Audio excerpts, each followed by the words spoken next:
Horizon Chess Home Studio reaction. This is the most murderous animal on earth might surprise you by the channel geographic. Okay, most murderous. What could it be? I don't know. Chimpanzee. I don't know. It's not chimpanzee, is it? I don't know. Hyena. All right.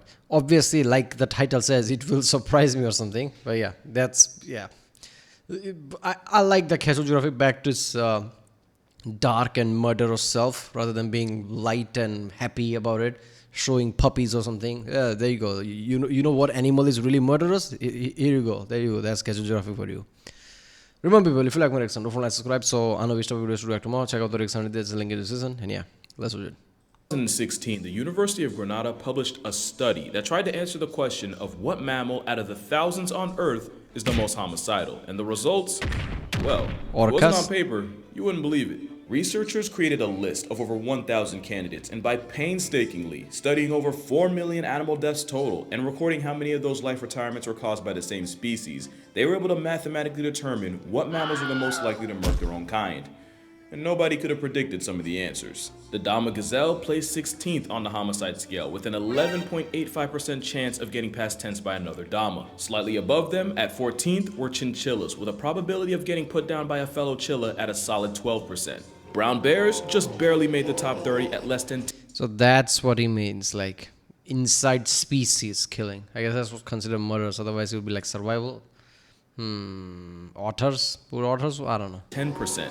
But the bears of the sea, specifically the New Zealand sea lion, lapped them with an execution rate above 15. Now, you're probably wondering where humans ranked on this list. We gotta be up there. I mean, there's just no way. No way. Humans didn't even crack the top 40. Yeah, I was about to say, not really. I mean, there are 8 billion of us. How many murder each other? I mean, it feels like a lot because it's constantly in the news, but it's really not. Because we have law. Doesn't matter flawed or not, there is a law. If there wasn't, we would definitely on this list. If this was Wild West, there would be, even at Wild West, there was like sheriffs and shit.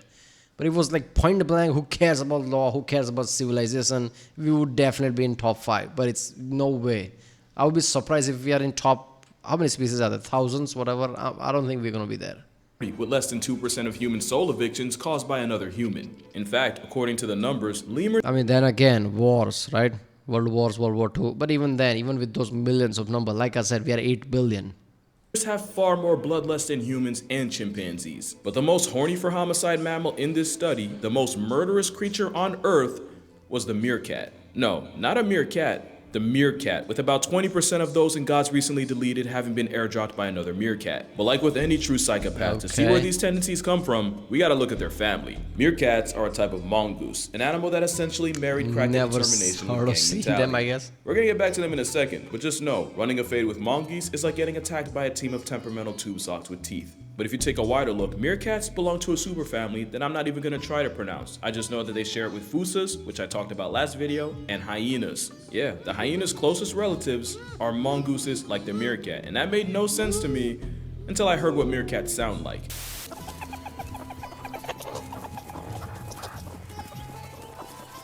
The mongoose is probably most famous for their eternal beef with snakes. Except the word beef is doing a lot of heavy lifting, since snake versus mongoose is more lopsided than an edge up from Stevie Wonder.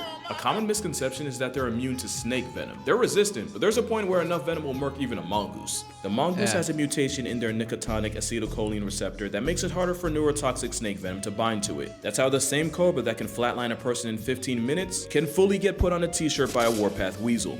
And meerkats will run fades with highly venomous snakes and turn them into a belt if they need to. These sand assault squirrels will even weaponize the power of friendship to flex on enemies like snakes through a process called Look at that number. Speaking of which, don't worry, I didn't forget about this. But to explain why meerkats have such a high KD...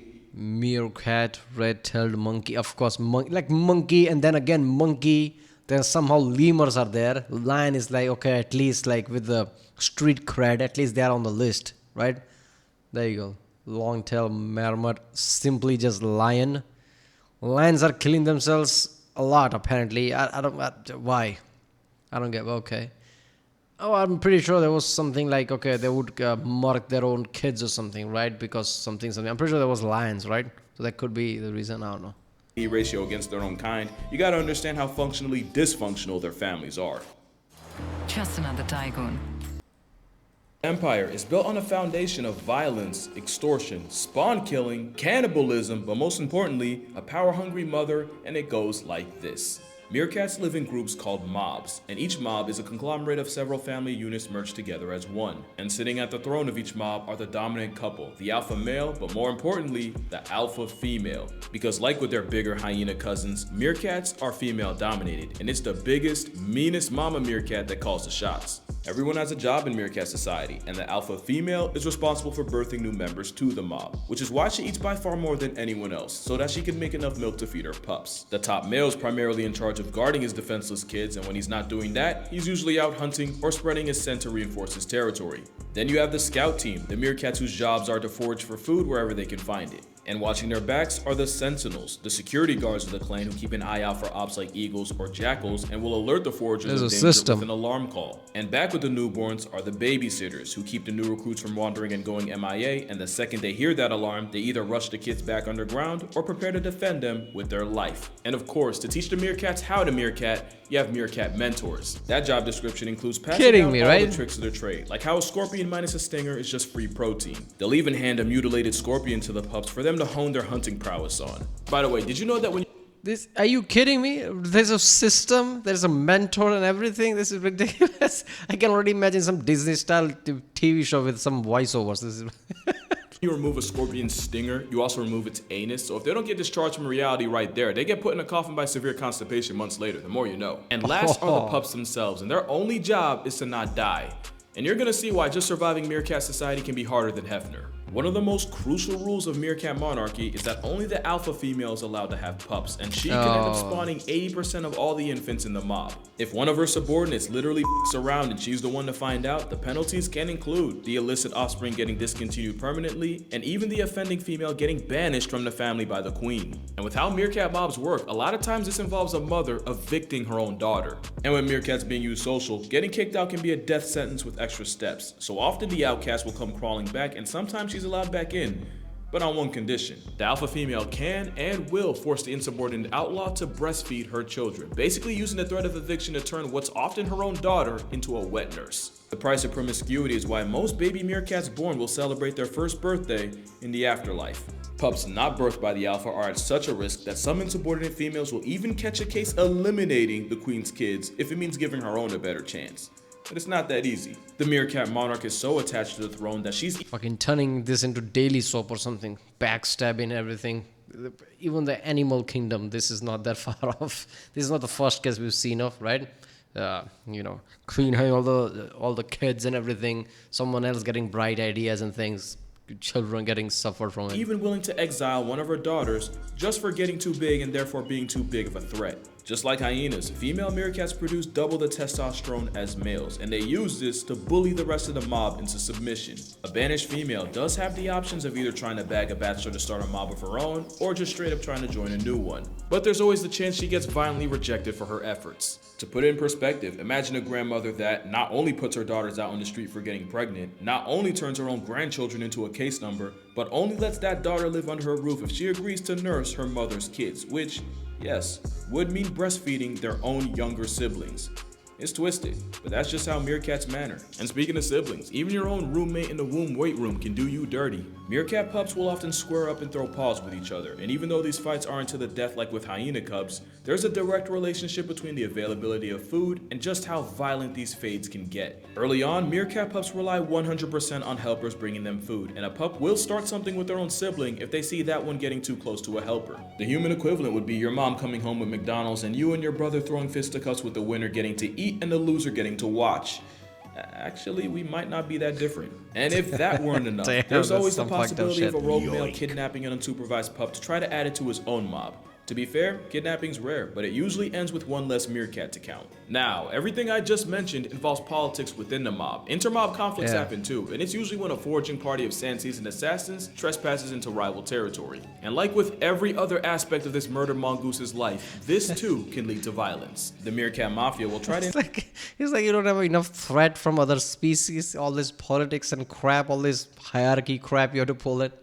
intimidate the opposition with a war dance. Imagine Now, lions usually, walking there, that's like, all what is this happening? is, just a bunch of aggressive posturing and a healthy helping of hold me back. But 10% of the time, words can't do what war can, and it gets physical enough to remove multiple meerkats from the census. And according to studies done in the Kalahari, almost half of mob-on-mob brutality is initiated by the alpha male. So long story short, males are usually the ones starting stuff with other mobs, while females prefer to keep their beef inside the family. All that adds up to 1 in every 5 meerkat obituaries being authored by another meerkat. Meanwhile, the much more infamous hyena has a homicidal hit rate of about 8%.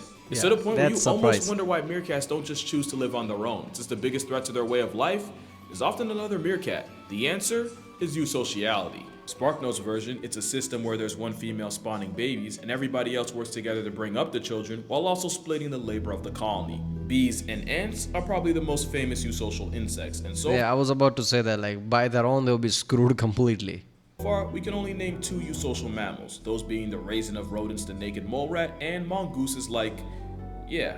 Meerkats live in the desolate, sun-baked deserts of the Kalahari, where grocery shopping is a treasure hunt and death can get delivered to you faster than an Amazon package. The mob system, although not perfect, keeps members fed and protected, especially the pups who almost always have someone watching over them. Their alarm system is so advanced that the sentinels have different calls for different situations with different levels of urgency. For example, the warning call for an approaching fox or jackal is not the same for that of a bird of prey. And like I said, the power of friendship is their best weapon against threats like snakes. In fact, the only snakes they really have to worry about are the ones related to them. So, when it comes to meerkat family, you can't live with them, but you don't got a chance in hell without them. I've called a lot of animals homicidal, but no mammal is more murderous and more of a legitimate danger to themselves than a baby-faced foot-tall Terminator and the comic relief of Lion King. Thanks for watching, and I'll see you all in the next one. Seriously, man. Imagine the lions trying to hunt them and just see all the politics, all the backstabbing. Like, we're the one who's supposed to kill you. What you doing? Just all the squabbling noise there. Something's happening. Some politics went wrong. Lions like, okay, you know what? I think we'll hunt deer. We don't want to touch this shit. Yeah, a lot of hierarchy shit and politics of a lot of social animals kind of happens. Look at the ant colonies, right? It's insane every time I see it, like the level of detail. It's just fascinating, right? Certain animal become this kind of a social type of animal, has hierarchies and all the position in their said society. Kind of looks very close to how humans are, right? Look at the ants. Like, whole ant thing is always surprising me the more I learn about it. Right, well, that was the most murderous animal on earth. Might surprise you, but yeah, it wasn't hyena, right? Hyena is the one thing, like, I guess that's what Hollywood has done to us. Hyena is the one thing you think of, like, one of the most, like, savage and, you know, that kind of animal, even with the face and everything. You know it kills its own kind a lot, but not really. Like, this thing is much higher. Alright, if you like my reaction, don't forget to subscribe, and I'll see you next time.